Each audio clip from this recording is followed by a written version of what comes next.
자, 오늘 예배를 딱 드리고 나서 여러분이 집에 가셔서 오늘 예배 중에 있던 일, 교회에서 있었던 일들을 다 기록한다고 하면 아마 사람마다 내용이 다를 겁니다. 똑같은 예배를 드리고 똑같은 장소에 똑같은 시간에 있었지만 똑같은 말씀을 들었지만 분명히 다를 겁니다. 그 중에서도 특히 거짓말하는 경우 빼고요. 사실을 기록했는데도 다를 거예요. 그 중에 특별히 아주 독특한 관점을 가지고 있는 사람의 글을 기록 보면 이게 같은 예배를 드린 게 맞나? 이럴 수도 있을 거예요. 그죠? 여러분, 사복음서, 예수님의 공생애를 똑같이 기록한 사복음서가 이제 그렇죠. 특히 그 중에서도 앞에 세 개, 마태, 마가, 누가는 각각의 개성을 가지고 있으면서도 어떤 공통된 관점을 표현하고 있기 때문에 우리가 이제 공관복음이라고 하잖아요. 그러나 이 네 번째, 오늘 우리가 보고 있는 요한복음은 약간 좀 앞에 세 개의 복음서와는 많이 다른 면이 있습니다.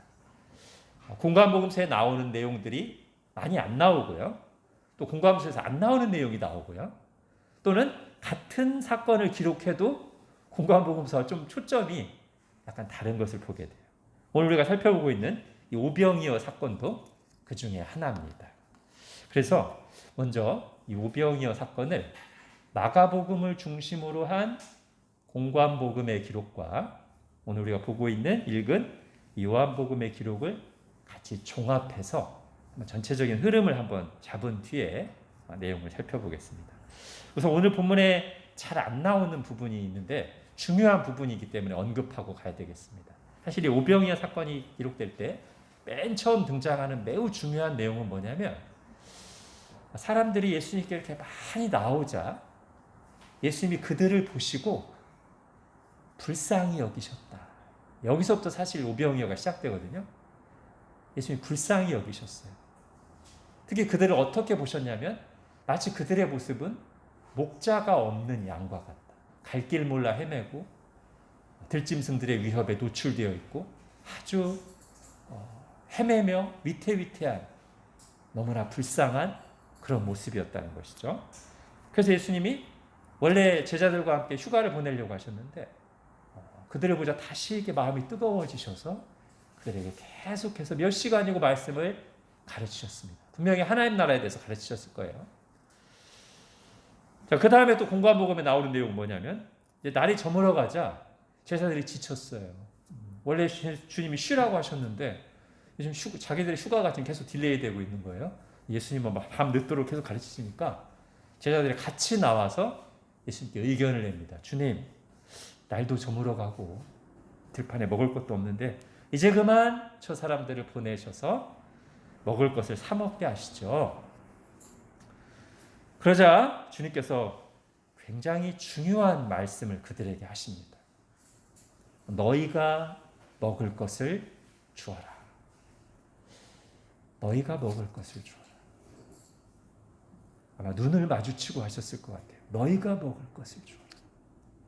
자, 거기까지가 이제 마가복음, 공관복음에 나온 내용이고 아마도 오늘 5절에 나오는 말씀은 그 말씀에 이어서 특히 그 말씀을 전체에게 하시고 나서 그 중에 한 제자에게 빌립에게 이렇게 말씀하신 걸로 보입니다. 5절 우리가 어디서 떡을 사서 이 사람들을 먹이겠느냐. 빌립에게 질문하셨어요. 이건 요한복음에만 나오는 겁니다. 그러자 7절에 빌립이 이렇게 대답합니다. 빌립이 대답하되 각 사람으로 조금씩 받게 할지라도 200데나리온의 떡이 부족하리이다. 자, 한 데나리온이 노동자의 하루 품삯이라고 했으니까 우리가 오늘날 시세로 후하게 쳐줘서 10만 원이라고 해볼까요? 200데나리온 얼마입니까? 자, 2천만 원쯤 됐겠죠, 그죠? 자, 2천만 원도 부족하다는 거예요. 주님, 사람마다 조금씩 줘도 2천만 원도 부족합니다. 2천만 원치 떡도 부족합니다. 빌립이 한 말입니다. 자, 이게 이제 요한복음에는 빌립이 한 말로 나오는데 공관복음서에 보면 그냥 누군지 특정하지 않고 제자들이 이렇게 말했다고 나와요. 우리가 200데나리온의 떡을 사다 먹이니까 요한복음에 보니까 그 말을 주도적으로 한 사람이 빌립이구나라는 걸 알 수 있고요. 자, 이 말씀을 이 얘기를 들은 뒤에 예수님께서 마가복음서에 또 이렇게 말씀했다고 나옵니다. 너희에게 떡 몇 개나 있는지 가서 보라. 자, 그랬더니 오늘 본문의 9절에 안드레라는 제자가 나와서 이렇게 얘기합니다. 우리 9절은 같이 한번 읽어볼까요? 시작. 여기 한 아이가 있어 보리떡 5개와 물고기 2마리를 가지고 있나이다. 그러나 그것이 이 많은 사람에게 얼마나 되겠사옵나이까. 예. 오병이어라는 것, 떡 5개, 물고기 2마리는 공관복음서에도 나옵니다만 요한복음서에서 좀 더 자세히 그것이 한 아이가 가지고 있던 도시락이었고 특별히 그것을 찾아서 주님 앞에 가져온 사람이 안드레라는 사실을 구체적으로 보여주고 있습니다. 이제 나머지 이후 부분은 똑같아요. 사복음서가 제자들에게 예수님이 다 사람들 50명씩 100명씩 앉히라고 하시고 예수님 떡을 떼서 주셔서 모든 사람이 배부르게 먹게 되었다. 이런 내용입니다. 여러분 이 오병이어의 기적이요. 사복음서에 유일하게 다 나오는 기적입니다. 그럼 왜 중요하다는 뜻이겠죠? 왜 이 오병이어 기적이 다른 건 다 나온 게 없어요? 이 오병이어 기적만 여기 다 나오고 이게 이렇게 중요할까? 일단 기적의 난이도가 높아서 그죠? 그렇게 생각할 수도 있어요. 큰 기적이죠, 사실. 그러나 그거보다는 물론 기적도 큰 기적입니다만 그거보다는 이 기적에 담긴 의미가 다른 기적들보다 더 깊고 풍부하기 때문일 거라고 생각합니다. 자, 어떤 점에서 그런가? 저는 이 오병이어 사건이 성경의 주제인 예수 그리스도와 하나님 나라 또는 예수 그리스도를 통해 이루어지는 하나님 나라의 축소판 같다는 생각이 듭니다. 즉 예수님께서 어떻게 하나님 나라를 성취해 가시는가의 전체 그림이 이 기적 속에 다 들어있다는 것이죠. 자, 아까 이 오병이어가 어떻게 시작된다고 했죠? 예수님께서 방황하는 인생들을 보시고 불쌍히 여기심으로 이 오병이어가 시작됐어요. 그때 주님께서 그 불쌍히 여기시는 마음, 사랑하는 마음을 가지고 자, 이들을 다 먹여야 되겠다라는 계획을 세우셨어요. 자, 하나님 나라 계획도 주님이 시작하신 거죠. 주님이 우리를 긍휼히 여기시고 하나님 나라 계획을 세우시고 시작하셨습니다. 그런가 하면 이렇게 이런 마음을 가지시고 이런 계획을 가지신 주님이 그 다음은 어떻게 하시죠? 제자들에게 하나님의 백성들에게 그것을 드러내십니다. 나에게 이런 마음이 있다. 내가 저들을 먹이고 싶다. 근데 너희가 좀 같이 할래? 이제 이렇게. 여러분 제가 지난주도 말씀드렸죠. 하나님께서는 하나님 나라를 성취하실 때 땅끝까지 모든 민족에게 복을 주시고 하나님 나라를 이루시는데 그 일을 혼자 하지 않으시고 천사들을 통해서도 하지 않으시고 반드시 누구를 통해서 하신다? 하나님의 백성들을 통해서 하십니다. 먼저는 말씀하셔서 내 계획이 이래, 내 마음이 이래 라고 보여주시고 우리를 부르셔서 동참하게 하시죠. 자, 그래서 이제 세 번째 보면 실제로 그렇게 순종하는 자들을 통해서 주님의 마음을 알고 그 주님의 계획에 반응하는 자들을 통해서 순종하는 자를 통해 하나님 나라를 성취하십니다. 성취하시되 겨우 성취하시는 게 아니라 아주 넉넉하게 풍성하게 다 배불리 먹고 남을 만큼 그렇게 성취하시죠. 이렇게 오병이의 기적 속에는 하나님 나라의 처음 계획, 주님의 마음, 그리고 어떻게 사람들을 통해서 이루시고 성취하시는가가 다 들어있어요.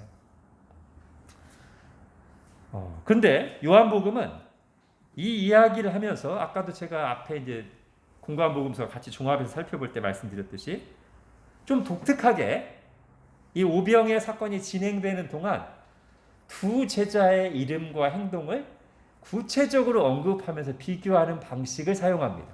공관복음서에서는 이러지 않아요. 요한복음 이걸 통해서 또 말하려는 바가 있는 것이죠. 먼저 빌립이 예수님의 말씀을 듣고 빠른 계산 결과를 말하죠.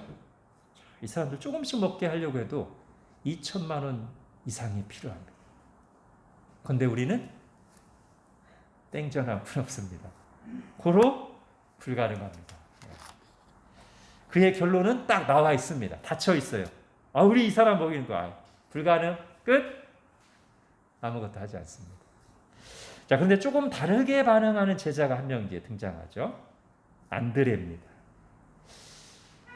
안드레가 보기에도 지금 이 상황은 가당치 않아요.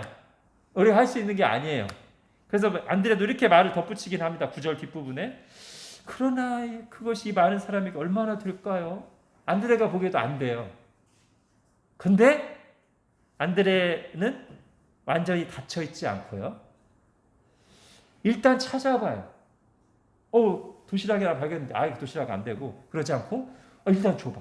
일단 한번 줘봐. 그리고 일단 주님께 가져가요. 자, 1단이 3번 나와서 3단이 되겠습니다. 자, 일단 찾아보고 일단 줘봐. 일단 주님께 가져가요. 그러면서 주님 이걸로 어떻게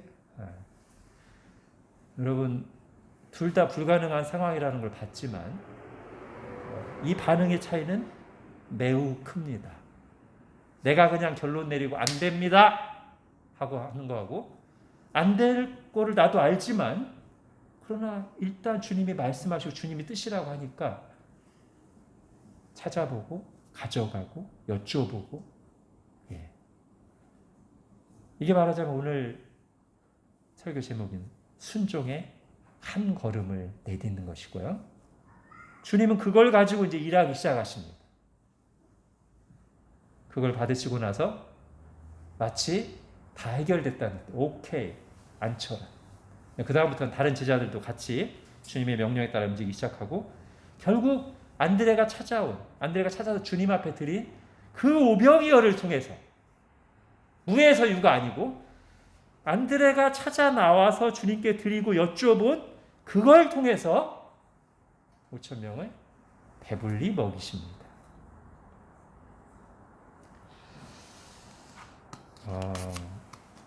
원래 이게 주님의 계획에 있던 거죠. 이들을 불쌍히 여기고 다 배불리 먹일 계획이 원래 주님께 있었는데 그걸 어떻게 이루시는 거예요? 순종의 한 걸음을 내딛은 사람을 통해서 이루시는 겁니다. 자, 순종에 대해서 우리가 꼭 알아야 될 3가지 한번 살펴보겠습니다. 먼저 첫 번째는요. 당연하지만 우리가 잘 생각하지 않는 것. 주님은 다른 무엇보다 우리의 순종을 기뻐하십니다. 우리의 능력? 주님께 필요도 없어요. 우리가 가진 것들? 별거 아니에요. 주님이 우리에게 원하시는 것은 주님 신뢰하고 순종하는 거예요. 자, 순종하는데 2가지 걸림돌이 있는 것 같아요. 잘 정리해 봤을 때. 여러분 생각나는 거 있습니까 지금? 순종하려고 할 때마다 걸림이 되는 거. 다양할 수 있습니다만 제가 생각할 때 크게 2가지예요. 이 바운더리에 거의 속할 것 같아요. 하나는 첫 번째는 감정. 우리 속에 있는 장애물. 또 하나는 환경, 상황. 밖에 있는 장애물. 그렇죠? 자, 우선 감정을 생각해 볼게요. 여러분 우리에게 감정을 주신 분이 하나님이십니다. 그렇기 때문에 감정 자체를 부정적으로 보거나 또는 감정을 다 초월해야 높은 경지로 보는 것은 불교나 힌두교나 도교지 기독교 아닙니다. 다 그래 나는 모든 감정 그런 거 다 그냥 고요한 상태. 이거는 기독교가 아니에요. 그는 불교, 힌두교, 도교가 추구하는 거예요. 성경에는 신앙의 표현으로서 감정적인 게 많이 나와요. 기뻐하고 노래하고 애통해하고 분노하고 그게 잘못된 걸로 나오는 게 아니라 신앙의 표현으로 나옵니다. 이렇게 감정은 우리 인격의 중요한 한 부분이기 때문에 우리도 소중히 여겨야 돼요. 감정 자체를 부정하면 안 되고 잘 헤아리고 인정해야 돼요. 그렇지 않으면 위선자가 되거나 인격의 한 부분이 제대로 성장하지 못할 수가 있어요. 계속 감정을 부정하거나 억누르는 방식, 감정을 솔직하게 인정하거나 표현하는 걸 못하게 되면 인격적으로 뭔가 이렇게 장애가 있는 상태가 될 수 있어요. 자, 감정은 그렇게 중요합니다. 근데 잘 들어보세요. 이제 그와 동시에 감정은 분별되어야 되고요. 관리되어야 됩니다. 자, 모든 감정이 좋은 감정 아닙니다. 그리고 꼭 나쁜 감정 아닐지라도 늘 감정대로 솔직하게 하는 것만이 또 늘 좋은 것도 바람직한 것도 아니에요. 다시 감정은 분별되어야 돼요. 감정은 잘 관리되어야 돼요. 어쩔 때는 잘 표현돼야 되고요. 어쩔 때는 절제해야 될 때가 있어요. 어쩔 때는 부인해야 될 때도 있어요. 자, 어떤 면에서는 감정을 잘 분별하고 관리하는 사람이 성숙한 인격의 사람이라고 말할 수도 있습니다. 근데 오늘 우리가 사는 시대의 특징을 한번 보면 우리는 이제 동시대를 살아가면 이게 잘 안 느껴지거든요. 그러니까 우리가 사실 역사도 공부하고 성경 관점으로 봐야 돼요. 우리 사는 시대는 감정, 느낌 너무 좀 많이 올라가 있어요. 원래 감정은 요 정도 중요한 건데 우리가 사는 시대는 감정이 요만큼 올라가 있다고 느껴질 때가 많아요. 특히 어쩔 때냐면 감정이 옳고 그름을 판단하는 기준의 자리에까지 올라갈 때가 있어요. 그거는 감정이 자기 자리를 이탈한 겁니다. 즉 내가 이렇게 느끼면 그러면 그런 거야. 그게 사실이야. 느끼는 게 곧 사실이 되는. 더 중요하게 고려해야 될 객관적인 사항들과 기준이 있는데 그게 아니라 내가 느끼면 그게 마치 진리인 것처럼. 또는 내 감정이 이런데 어쩌라고. 감정 앞에는 믿음과 말씀도 다 막 정상이 아닙니다. 여러분 종교개혁 시대 모토가 가장 대표적인 모토가 오직 성경이잖아요. 자, 오직 성경이 무슨 뜻이죠? 다른 책 하나도 보지 말고 오직 성경만 봐라? 아니죠. 최고의 권위의 자리에 모든 것을 판단하는 최고 기준의 자리에는 교황도 뭐 교회도 전통도 다 아니고 오직 성경만 있어야 된다는 뜻에서 성경이 최고 권위, 최고의 유일한 권위라는 뜻에서 오직 성경이잖아요. 요즘 시대 보면 가끔 오직 감정 좀 느껴질 때가 있어요. 감정이 모든 걸 다 평가하고 판단해. 감정을 힘들게 하면 그게 가장 나쁜 죄악이고 뭐 이런 식으로.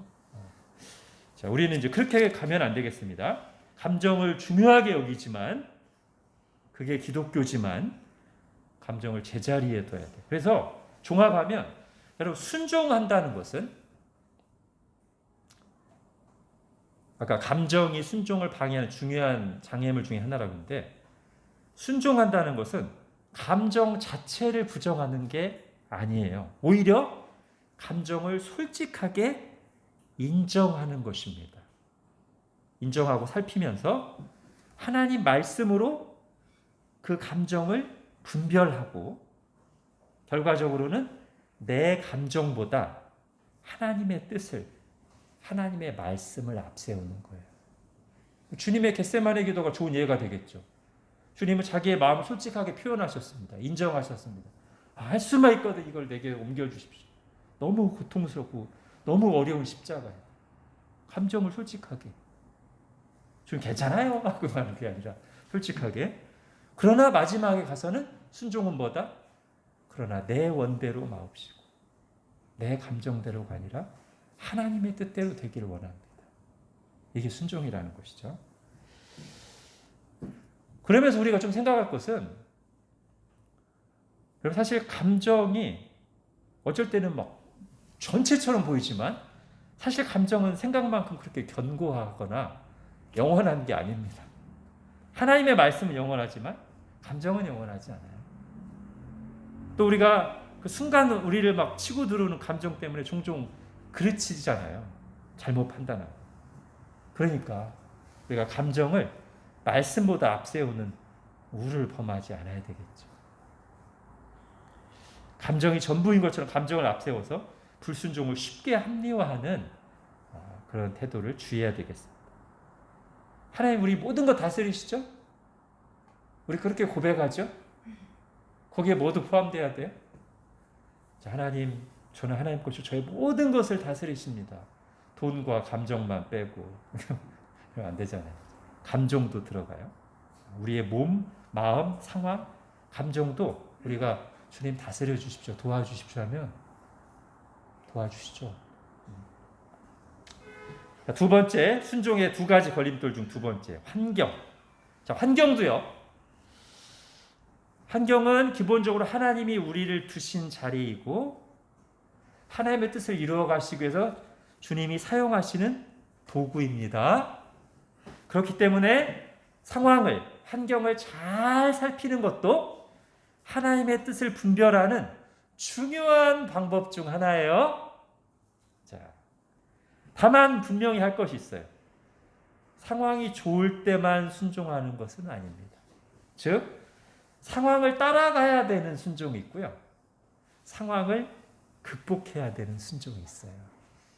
만약에 우리가 상황이 허락할 때만, 상황이 괜찮을 때만 순종한다면 그거는 잘 생각해 보면 하나님께 순종하는 게 아니라 상황에 순종하는 것 같아요.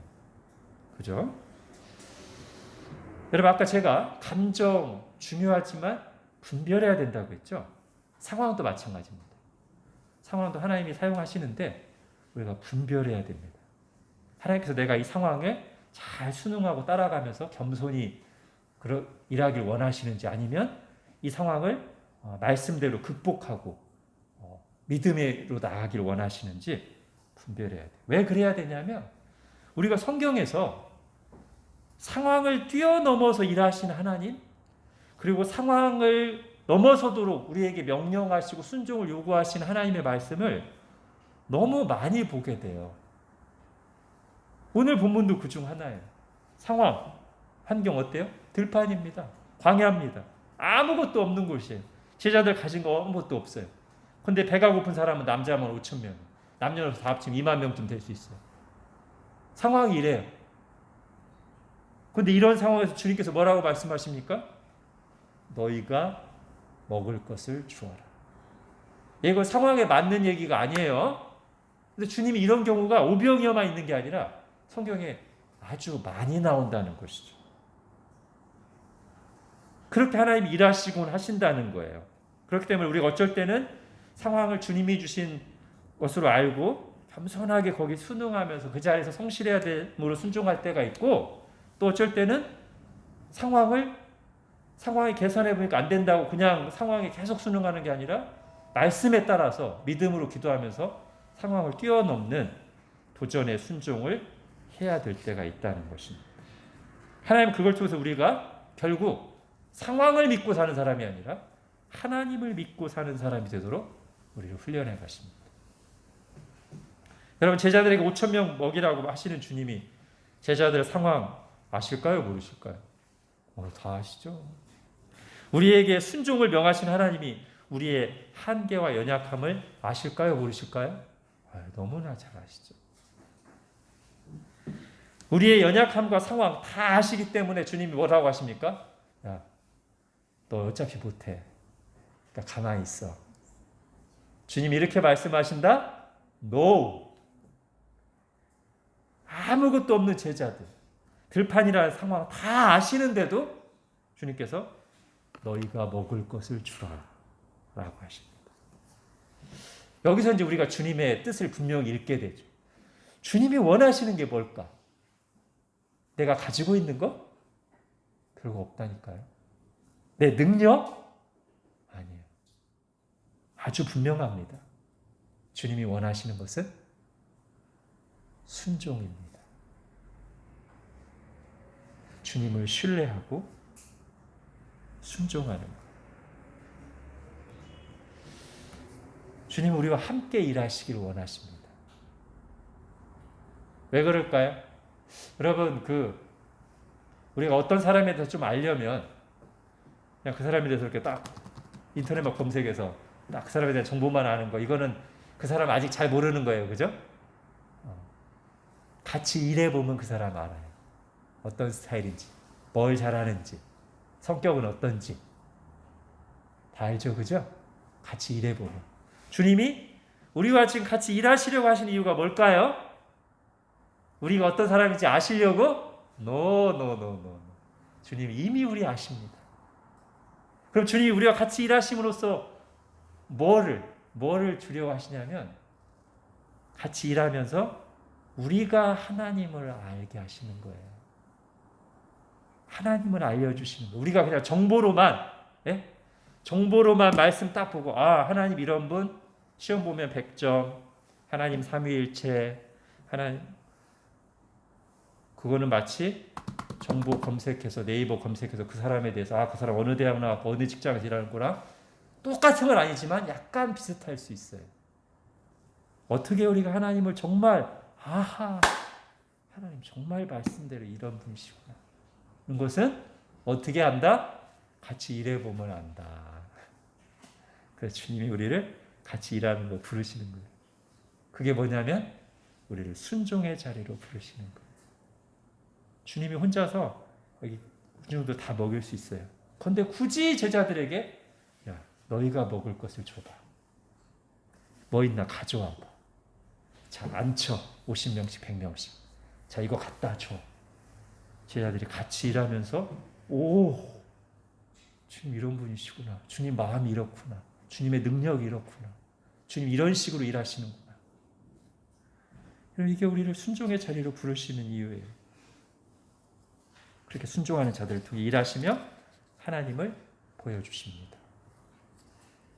여기 첫 번째 순종에 대한 첫 번째, 두 번째. 이 순종은 한 걸음을 내딛는 게 정말 중요합니다. 왜냐하면 여러분 오늘 본문도 그렇습니다만 성경에서 우리 주님께서 처음부터 다 보여주시는 경우가 없어요. 제가 알기로는 없습니다. 큰 비전을 보여주실 때가 있어요. 그러나 중간에 과정은 안 보여주세요. 어쩔 때는 비전도 안 보여주세요. 그냥 다짜고짜 이거 하라고 하실 때도 있어요. 성경에 그런 예들이 많아요. 왜 그런 방법을 사용하신다?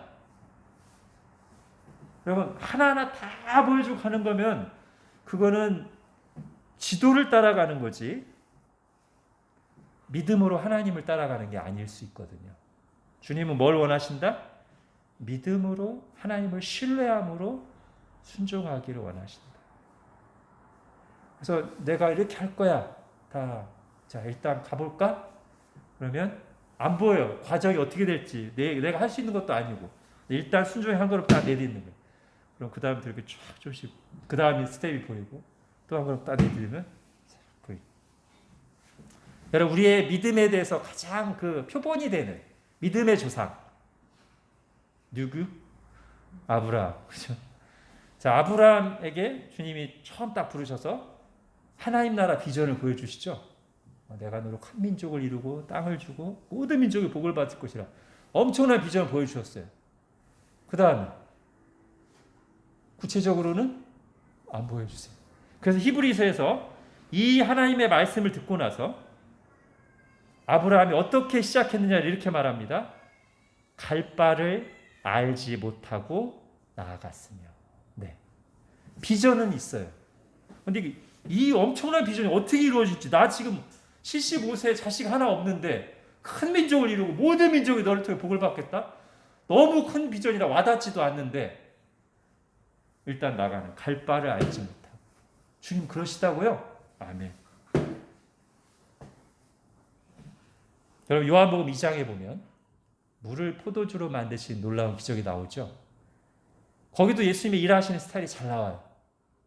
예수님 자 이렇게 하면 이렇게 해서 이렇게 해서 갈 거야 하지 않으시고 그냥 자 항아리에 물 채워. 물 채우는 거예요. 그 다음 물 채우고 나면 순종하고 나면 그 다음 스텝 자 연회장에 갖다 줘. 아니 이거 갖다 주면 어떻게 되는 거지 우리? 갖다 줘. 그 다음 스텝 갖다 줘요. 그러면 그때 물이 변하는 거예요. 처음에 딱 자 이거 여기다 항아리에 물 넣으면 포도주로 변한다이 물 넣으면서 먹어가면서 하는 게 아니라 그냥 물만 넣는 거예요. 그 다음 몰라 어떻게 될지. 그 다음 갖다 줘. 물 갖다 줬다고 연회장한테 혼날 수도 있는데 하인들이니까 왜 갑자기 물 떠왔니? 갖다 줘. 그 다음에 변해. 딱 먹을 때 주님 일하시는 방식. 우리가 할 일은 물을 포도주로 변화시키는 일이 우리가 할 일이 아니고요. 예, 한 걸음 한 걸음 순종해서 내딛는 거. 자, 이제 세 번째. 그렇게 우리가 순종할 때 은혜와 능력을 베푸시는 분은 하나님이십니다. 자, 주님이 지금 이렇게 명령하셔서 우리가 순종하는 케이스를 성경에서 보다 보면 우리가 할 수 없는 일을 명령하시는 게 너무 많아요. 그러니까 주님이 딱 명령하신 일에 대해서 저건 너무 커서 나랑 상관없어, 또는 주님 그거 제가 할 수 없는 일이죠, 이렇게 말하면 안 되는 게, 원래 주님은 우리가 못하는 걸 시키세요. 여러분, 모세에게 40년간 양치기 하면서 늙어가던 모세에게, 자 모세야, 당대 최고의 강대국 애굽에 가서 자 바로에게 가서 말하거라, 내 백성 이스라엘 보내라고. 제가요? 여러분, 바로를 굴복시키는 일은 모세가 할 일이 아닙니다. 10가지 재앙을 내리는 것, 이스라엘 백성들을 막 인도하고 호계를 가르는 것, 다 모세가 할 일이 아니에요. 모세가 할 일은 가서 말하거라. 그 말, 앞이 잘 안 보이지만 아멘 하고 한 스텝 내딛는 거예요. 여러분, 기드온에게 미드얀 대군과 싸우라고 할 때, 적군을 흐트러뜨리시고 승리를 주시는 분 하나님이시죠. 기도는 나가 그냥 싸우는 거예요. 순종해서. 깊은 곳에 가서 물고기를 잡으라고 베드로에게 말씀하셨을 때, 자, 날도 다 밝았어요. 원래 밤에 주로 고기를 잡는데, 그 다음에 주로 이렇게 인근에서, 플랑크톤이나 이런 거면 인근에서 잡는데 깊은 데로 가요. 상식으로도 안 맞아. 자, 깊은 곳에 가서 물고기를 실제로 모으는 것은 주님이 하세요. 베드로가 할 일은 말씀에 의지하여 그물을 던지는 데까지. 여러분, 이 모든 일들은 다 오늘 본문도 마찬가지고, 원래 못하는 일을 시키시니까 우리가 왜 제가 못한 일을 시키세요 하면 안 돼. 원래 그러셔요. 원래 그러시고 우리는 우리가 할 수 있는 순종의 한 걸음을 내딛는 거예요. 자, 이게 중요한 믿음의 원리인데요. 왜냐하면, 그러니까 뭐가 내 힘과 능력으로 하는 게 아니라 하나님이 하신다. 이제 그게 뭔지는 뒤에서 얘기할게요. 내 힘과 능력으로가 아니라 하나님이 하신다. 이게 왜 중요하냐면, 그래야 우리가 지레짐작 눌려서 시작도 못하는 게 아니라 하나님이 하실 거니까 한 발 내딛어 보자를 할 수 있고, 또 하나 중요한 것은 그렇게 순종을 해서 내가 할 수 없는 일이 일어났을 때 많은 사람이 여기서도 넘어져요. 처음에 자기가 못할 거 알고 시작했는데 나중에 막 큰일이 일어나면 자기가 한 것처럼 자기의 영광을 돌리고 교만해가지고 넘어져요. 근데 뭐를 아는 게 중요하다? 내 힘과 능력으로가 아니라 하나님이 하신다. 그러니까 엄청나 보이지만 하나님이 하실 거니까 한 발을 내딛는 것이고, 다 발을 내딛어서 엄청난 일이 일어났을 때 그거 제가 한 거 아니에요. 저 그거 어떻게 해요. 다 하나님이 하신 거지 라고 하나님께 영광을 돌려야 돼요.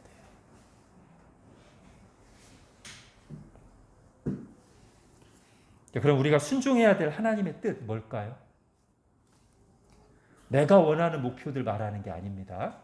물론 그런 도전을 할 수 있어요. 근데 지금 말하려고 하는 것은 우리 모두가 순종해야 될 하나님의 백성들을 향한 아주 명백한 성경에 기록된 하나님의 뜻을 얘기하는 거예요. 자, 지난 7주간 전했던 하나님 나라의 실제가 성경 전체에 중요한 맥을 잡은 말씀이기 때문에 거기서 한번 찾아볼게요. 자, 하나님 나라 실제를 하면서 예수님과의 만남을 얘기했습니다. 그죠? 예수님이 어떻게 우리를 만나주신다? 네, 효과음도 있고. 네. 어떻게 우리를 만나주신다? 말씀으로 우리를 찾아오신다. 그죠? 사마리아 여인에게, 그리고 사마리아 그 수가성 동네 사람들, 말씀으로 만나주셨잖아요. 자, 말씀으로 우리를 찾아오시고 만나주시는 게 하나님 뜻이에요. 그 다음 2주간 성도의 교제를 했죠. 우리를 성도의 교제로 부르셔서 함께 서로에게 주신 은사와 필요를 채우면서 함께 자라게 하시는 게 하나님의 명백한 뜻입니다. 그 다음에 복음 전파에 대해서 했죠. 하나님의 백성들을 통해서 모든 민족 땅끝까지 복음이 전파되어 하나님 나라를 성취하시는 것이 하나님의 뜻입니다. 네 번째, 지난주에 빛과 소금 했죠. 우리를 가정과 학교와 직장에 다 소금처럼, 가로등처럼 흩뿌려 놓으시고 바로 거기에서 하나님 나라의 가치를 드러내며 살게 하시는 것이 하나님의 뜻입니다. 순종의 첫 단계는 이 하나님의 뜻을 진지하게 받아들이는 거예요. 아, 그게 하나님의 계획이구나. 하나님 그렇게 하나님 나라를 이루어 가시는구나. 그게 바로 교회를 향한, 나를 향한 하나님의 계획이고 마음이고 뜻이구나. 여러분, 말씀으로 우리를 만나주시는 게 하나님의 뜻이라고 했다면, 그걸 진지하게 받아들였다면 우리 어떻게 해야 돼요? 우리 말씀 듣는 자리로 나가야죠. 또는 말씀을, 성경을 펴서 읽어야죠. 이걸 통해 주님이 만나주시겠다고 분명히 하나님께서 보여주셨으니까. 성도의 교제로 우리를 부르시고 그것을 우리의 필요를 채우시고 함께 자라는 것이 하나님 뜻이라고 했다면 성도의 교제의 자리로 나아가야 되죠. 그런데 우리가 이렇게 순종하려고 할 때 감정과 상황이라고 하는 만만치 않은 장애물이 있다. 그죠? 감정은 안에 있는 장애물, 상황은 밖에 있는 장애물. 그럼 우리가 이걸 어떻게 해야 될까요? 자, 이렇게 하면 안 됩니다. 감정과 상황이라는 장애물을 만났을 때 우리가 할 일이 이 부정적인 감정과 불편한 상황을 내 힘으로 다 이겨내고 해결하려고 하면, 그러면 빌립처럼 되기 쉬워요. 여러분, 우리의 감정과 상황을 우리의 힘으로 쉽게 해결할 수 있었으면 다 순종을 쉽게 할게요. 내가 넘기 힘든 장애물일 경우가 많잖아요. 근데 그거를 내가 해결하려고 하다가 아유, 이거 도저히 안 돼. 그럼 빌립처럼 된다는 거예요. 빌립처럼 딱 계산해보고, 아, 이 감정은 내가 극복할 수 없는 감정. 아, 이 상황은 내가 감당 안 되는 상황. 끝. 아무것도 안 해. 계산 끝났어. 예. 장애물을 우리가 해결하려고 하면 그렇게 됩니다. 우리가 할 일은 뭡니까? 순종의 첫 단계는 안드레처럼 주님 앞에 들고 나가는 거예요. 오병이어로 상징되는 우리의 재능과 물질과 이런 것들도 주님 앞에 들고 나가야 되겠지만, 사실은 뭐도 들고 나가야 되냐면 내 힘으로 감당 안 되는 이 장애물들도 주님 앞에 들고 나가서 아뢰는 거예요. 아, 주님, 저 순종하려고 하는데 제가 넘을 수 없는데, 제 속에 이런 감정이 있어 힘들어요. 아, 상황이 지금. 근데 저는 순종을 하고 싶어요. 일단 이렇게 아뢰는 거예요. 일단. 그게 순종의 한 걸음일 수 있어요. 여러분, 저는 기도원을 볼 때 한 가지 배울 점이 있습니다. 여러분, 기도원이 분명히 믿음의 용사 맞아요. 그런데 이 사사기에 나오는 사사들은 다 우리가 전부 다 모범으로 배우려고 하면 안 됩니다. 주의해야 됩니다.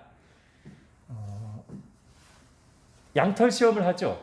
기도원이 미디안과 싸우기 전에, 주님, 오늘 밤에는 바닥은 말라있고 양털 뭉치만 손만 물에 흠뻑 젖게 하시고, 주님이 이루어 주셨어요. 그 다음 날에는 주님 한 번만 더.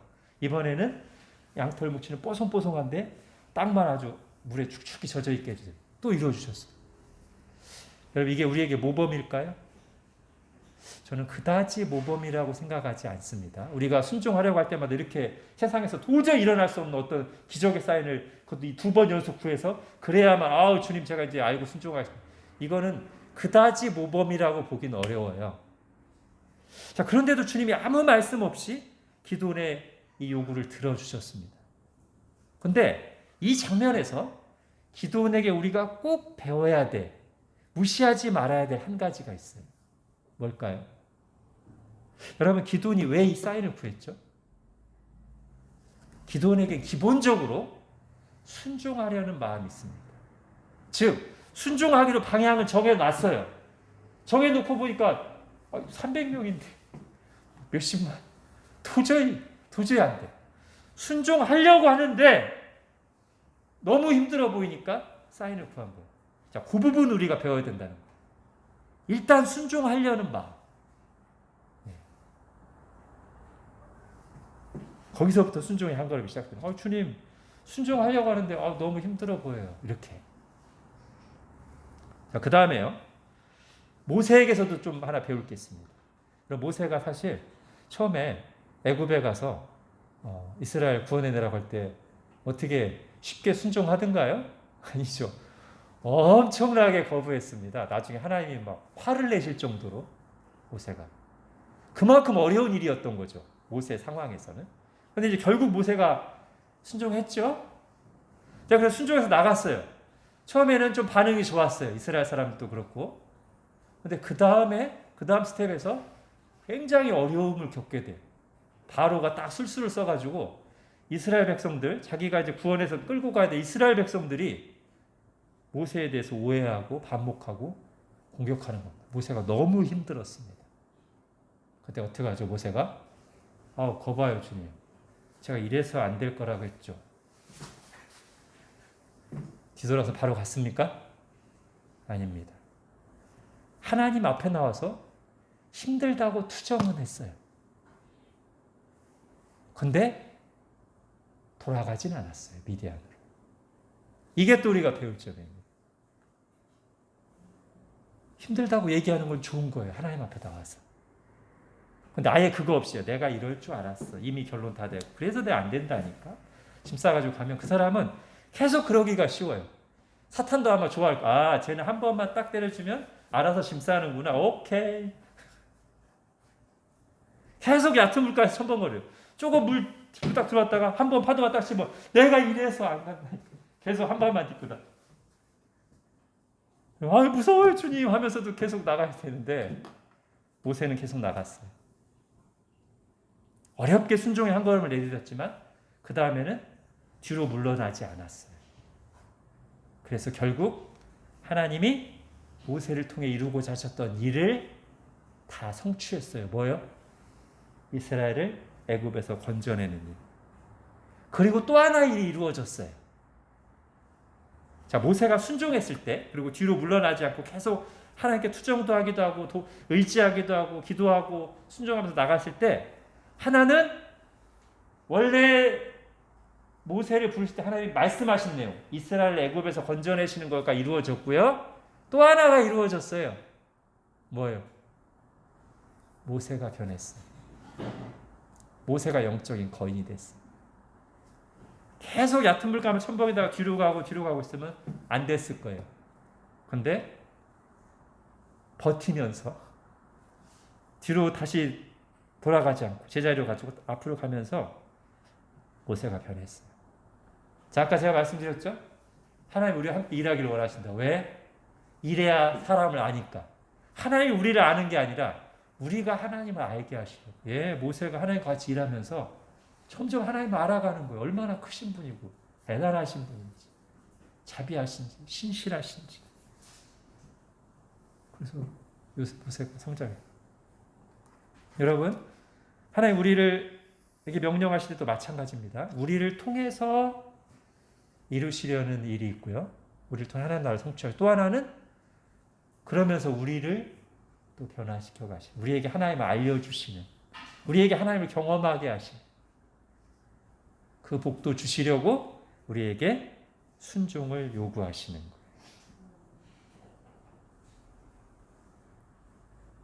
여러분, 땅끝까지 모든 민족에게 복음 전파하는 거, 세상 속에서 빛과 소금으로 사는 거 다 마찬가지예요. 우리한테 너무 엄청나게 보일 수 있어요. 그러니까 뭐 대단하게 하려고 하는 마음보다 그냥 그 비전을 품고 지금 할 수 있는 한 걸음을 내딛는 거예요. 처음부터 선교 무슨 저하고 상관없어요. 왜 상관없어요? 하나님이 하실 중요한 일인데 그걸 통해 하나님 나라 성취되는데 왜 상관이 없어? 한 걸음부터 시작하는 거예요. 한 영혼을 위해 기도하는 것부터 시작할 수도 있고요. 아니면 그것조차 어렵다면 그 앞 단계는 뭘까요?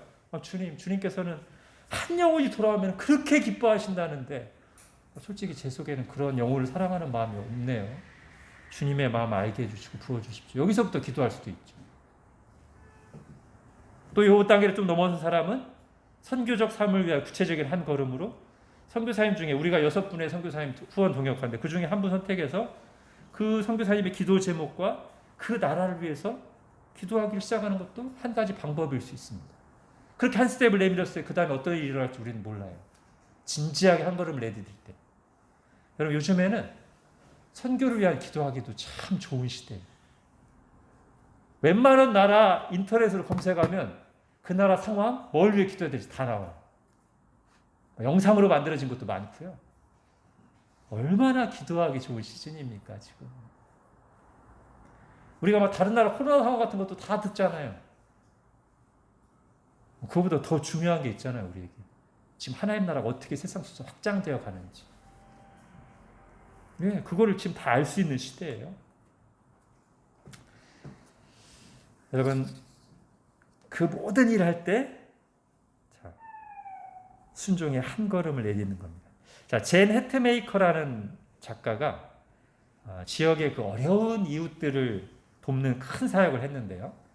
그 과정을 이제 이야기하는 걸 제가 들었어요. 근데 그녀가 이 과정을 실타래 풀기에 비유했습니다. 한번 들어보세요. 하나님께서 마음을 움직이셔서 하나님 말씀을 심각하게 받아들이기 시작한 그들은 주변 이웃들을 돕는 일에 착수했습니다. 처음에는 가장 잘 눈에 띄는 노숙자부터 시작했어요. 근데 그들 스스로의 고백에 의하면 엄청 서툴고 미숙하게 살겠대요. 왜냐하면 구체적인 계획도 없고 뭘 해야 될지도 모르니까 그냥 일단 말씀 듣고서 내가 뭔가 해야 되겠다 해서 시작했는데 너무 서툴었어요. 그렇지만 어쨌든 실타래를 풀기 시작했어요. 자, 그 후에 그 노숙자들 못지않게 어렵게 살고 있는 가난한 노동자들을 보게 됐습니다. 그래서 그들을 돕기 시작했어요. 그러다가 가난한 노동자들 중에 미혼모가 많다는 걸 알게 됐어요. 그 미혼모를 돕기 시작합니다. 실타래가 점점 풀려나가는. 미혼모 사역에 집중하는데 미혼모 상당수가 난민이라는 걸 알게 됐어요. 그 전에는 자기가 사는 지역에 난민이 있을 거라는 생각을 해본 적도 없어요. 근데 실타래가 이렇게 점점 풀려가다 보니까 난민까지 이르렀어요. 그래서 나중에는 난민 자녀들을 위해서 교육하고 돌보는 일을 열심히 하고 있었습니다. 이렇게 점점 처음에 그냥 아무것도 모르고 한 번 딱 그냥 말씀으로 감화를 받아서 하나 딱 시작했는데 이 많은 실타래가 하나씩 풀려가는 거예요. 이 사람이 어디까지 이르렀냐면 그렇게 난민 자녀들을 돌보고 하다 보니까 하는데 어느 날 10살 된 이 젠 헤트메이커의 딸이 엄마 아빠에게 얘기합니다. 아빠 엄마 왜 우리 집에서는 한 번도 입양에 대한 얘기가 안 나와요? 왜냐하면 10살 자녀가 볼 때 이런 생각이 든 거예요. 아니 자기 엄마 아빠가 이렇게 주변에 있는 어려운 아이들 열심히 사랑으로 섬기고 돌보고 있는데 그리고 우리 집은 저들을 잘 도울 수 있는 좋은 집도 있고 이렇게 좋은 사랑스러운 부모님도 있고 환경도 잘 갖춰져 있는데 왜 저렇게 밖에 애들은 열심히 도우면서 우리 집 입양에 대한 얘기가 한 번도 안 나오지? 10살짜리 마음속에 그런 마음이 들었어요. 그걸 얘기했어요. 엄마 아빠 도전을 받았어요. 얘가 철없고 어린애지만 마치 이게 하나님이 들려주시는 음성처럼. 그래서 진지하게 기도하기 시작했고 결국 그 난민 중에 아이 2명을 입양해서 키웠습니다. 그러니까 실타래를 처음에 거기까지 그리고 안 보이죠. 하나도 안 보이죠. 그냥 처음에 막연하게 하나 풀고. 그래서 저는 이 실타래 풀기가 제가 오늘 설교 제목으로 한 순종의 한 걸음하고 잘 연결되는 내용이라고 봅니다. 일단 한 걸음 내디디면 주님이 그 다음에 보여주시고 인도해 가시고 처음부터 우리가 뭐 다 하려고 그럴 필요 없어요. 그러면서 제인이 이렇게 말했습니다. 하나님은 여러분을 세상과 연결시키실 겁니다. 여러분이 실타래를 풀기로 결정한다면 말이죠. 가정에서 정말 평범하게 실타래를 풀며 시작할지도 몰라요. 그러나 세상 끝까지 실타래를 풀어갈 수도 있습니다. 여러분 실타래를 풀기 시작하는 것이 주님이 우리에게 원하시는 겁니다. 주님에게는 우리의 능력, 우리가 가진 것, 아무것도 아닙니다. 주님은 순종의 한 걸음을 원하십니다. 순종하는 자들의 다음 걸음을 인도하시며 그들을 통해 하나님 나라를 이루어 가시고 그리고 그들에게 하나님을 보여주십니다. 기도하겠습니다. 하나님, 오늘 오병이어 사건을 다시 보면서 주님께서 계획하시고 주님께서 능력을 베푸시고 주님께서 이루시지만 그 일에 우리를 동참시키셔서 우리가 순종의 한 걸음을 내디딜 때 하나님의 일하시는 것을 보게 하시고 그렇게 우리와 함께 하나님의 나라를 성취하시면서 우리에게는 또한 하나님을 경험적으로 실제적으로 보여주시고 알게 하신다는 것을 들었습니다.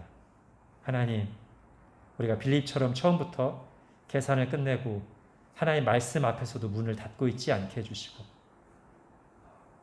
우리의 어려운 감정과 힘들어 보이는 상황을 솔직하게 인정하면서 안드레처럼 그것부터 주님 앞에 들고 나가고 또 우리에게 있는 것을 찾아서 주님 앞에 들고 나가면서 기도하기를 시작하면서 그렇게 한 걸음을 내디디며 주님의 깊은 바닷속으로 점점 더 나아가고 점점 더 주님을 알아가는 저희들 되게 하여 주옵소서. 예수님의 이름으로 기도합니다. 아멘.